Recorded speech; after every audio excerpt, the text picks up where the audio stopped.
Hello, everyone. Welcome to my final website. I chose to portray my ePortfolio so that I could use it to fulfill my graduation requirements for the University of Akron's Masters of Instructional Technology program. So this is my homepage, and you can see the title here. I chose to include an image, which I put in a table with a white border. And then I included an audio here for the purpose of the website, and I'll just show you that it works. Hello,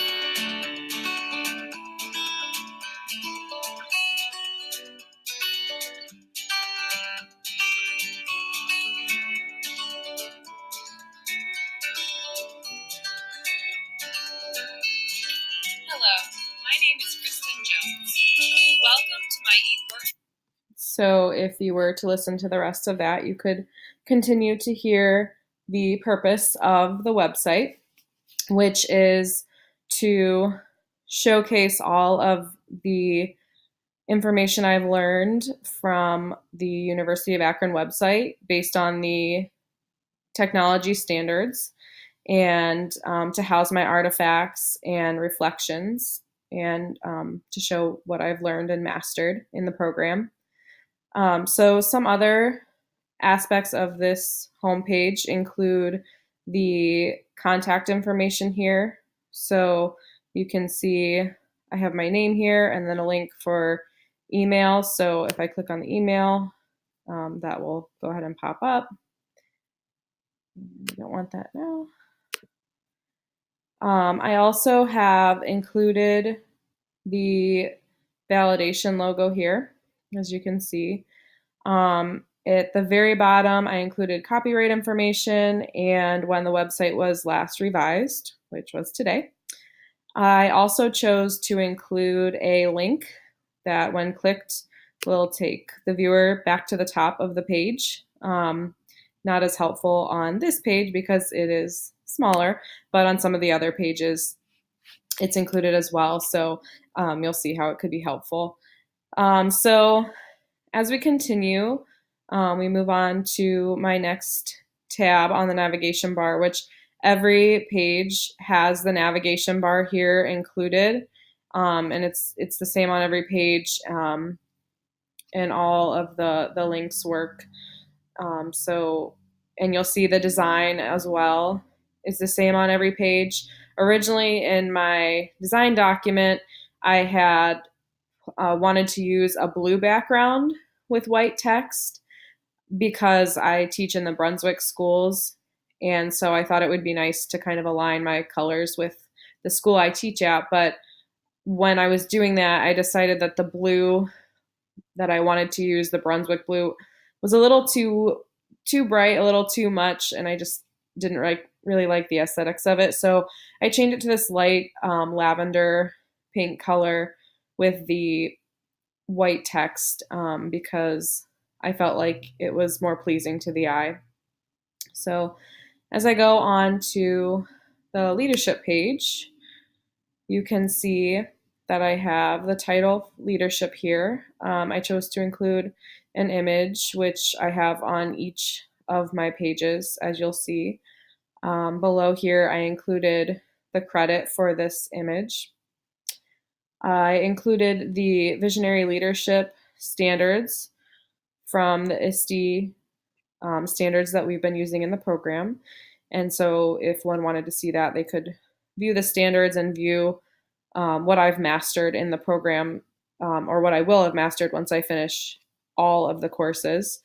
And then below that, I have a table which includes the artifacts for this standard that show that I've mastered the standard, as well as reflections. And you can see some of them are not completed yet, but eventually the goal is to complete them all. And then for the things that I do have completed, I included a link to them. So, for example, the teaching and technology philosophy paper, which we did in the Intro to Instructional Technology course.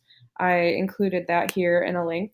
So if I click that, my paper pops up. And if I go back, it'll take me back to my page. Um, and then, as I said, some of these projects I haven't gotten to yet because I haven't taken those courses yet, but eventually those items will be added here. And then this page kind of gives a little bit of a better view of the back to the top tabs. It's a little bit longer. But before I do that, you can see I also included the information, the contact information here, as well as the copyright and last revised information and the logo. And those are things you'll see consistently on every page. So we'll go back to the top and we'll go to the teaching and learning tab. So I have another image here.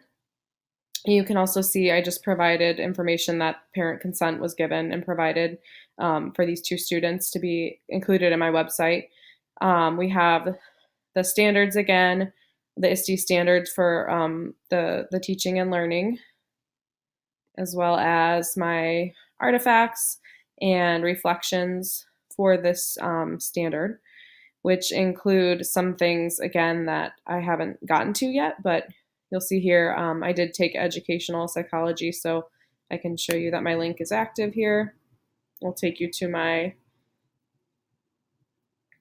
paper on motivation and goal theory. If we go back, I can click the back to top, which will take us back up. We'll go into instructional design. My image here has the credit right below it to show that it's not my image. We have the standards again, so consistency across the pages. And then we have more artifacts. I have the link to my instructional design project,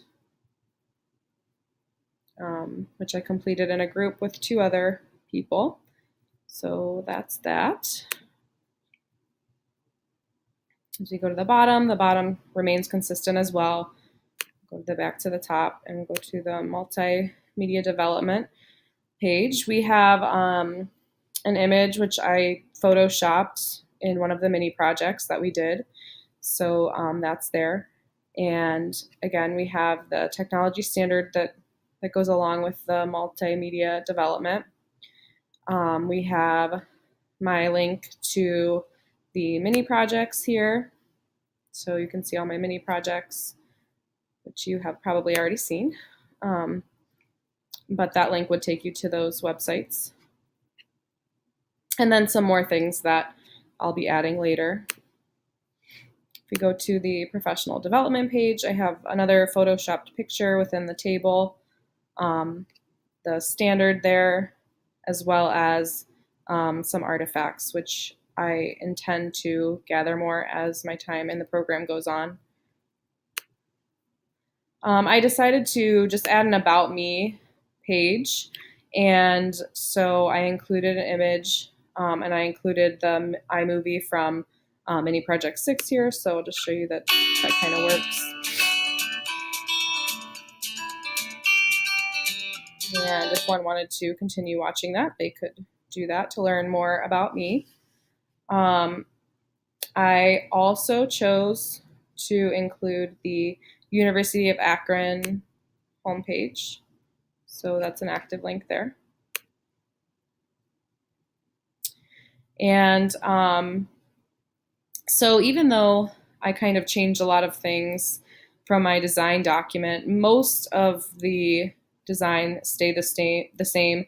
Originally, my navigation bar was not going to look like this. It was going to have fewer tabs, and then it was going to include drop-down tabs. But I felt like this was just a little bit easier for navigation for others as well as myself. So I chose to separate each of the standards into a different tab. So in reflection, I learned a lot creating this website. I at times got very frustrated, but I worked through it, and so it was nice and very I felt very accomplished once I completed it, and it was nice to see all the things that I have been able to do just in this course alone, and then also as I was adding